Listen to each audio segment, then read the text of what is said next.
Well, the Denver Broncos have sure given us something to talk about today, as on day 2 of free agency, Wes Welker has agreed to a 2-year contract with the Denver Broncos, going from one AFC contender to another, from the Patriots to the Broncos. So how does this shake things up? Wes Welker, when I immediately saw the terms of the contract, I thought he signed for a lot lower than I thought he would, but to me, him signing for this amount in Denver at least makes sense. I'm a little surprised there wasn't a team out there willing to spend more, because I thought Welker was for sure going to get overpaid, but I think he got a pretty good deal here in Denver, as he's getting a 2-year, $12 million contract, and I wanted to compare that quickly to Brian Hartline, who's 5 years younger, got 5 years, $30 million. Both contracts are $6 million a year, but what this shows is that there's not much value around the league for a slot receiver. I mean, Percy Harvin, he did sign a 6-year, $67 million contract with the Seahawks, but he's a different type of guy. He's not just a slot, he's so versatile.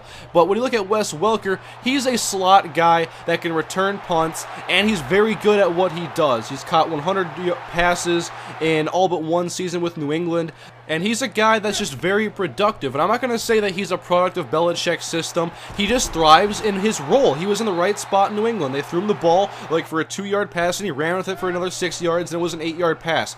And I think Wes Welker is a very good receiver. I love his quickness and his run after the catch ability, and I would say that he's probably had his last 100 catch season, because he's going to be the third option in Denver. Now in New England, the thing there is, I think part of his price tag here is his value. In New England, they have Gronkowski and Hernandez with big contracts. They have a running game now with Stephen Ridley, and they have one of the top quarterbacks in the NFL. And Welker, he was their top receiver, but he isn't like as important as Percy Harvin was to the Vikings. And if you look at what he's in Denver, he's probably going to be a slot receiver, the number 3 guy. Decker and Thomas start, so you don't give a guy like that $8-9 million, whether the Patriots or the Broncos.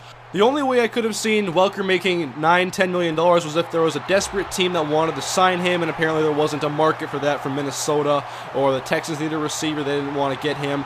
And so Wes Welker is now a Denver Bronco, a toy for Peyton Manning to play with. I love the way he fits into this offense, by the way. They have a solid 1-2-3 punch now in the receiving core, and not very many teams can say that. They're young on the outside, they got Welker on the inside. I love that, and they make the New England Patriots weaker. If you remember last year, the Patriots, they brought the hurt on the Broncos in the time they played. I believe it was like week 5 or something, and so they weakened one of their strongest competitors. They make themselves stronger. You killed 2 birds with 1 stone, and now maybe they can make a Super Bowl run this year and really pull it off. But I personally love the move for the Denver Broncos. I think it's okay for the Patriots. I think they're going to do an okay job replacing him. I'm not sure how they want to do it. I'm sure Belichick has a plan of some sort, but let me know, guys, in the comment section, what do you think about Wes Welker in Denver? How will this play out, and will Denver be successful, and will Welker continue to be a solid, productive receiver? And what will New England do to replace him? Let me know, guys, in the comment section. Thank you for watching. I'll have more coming shortly.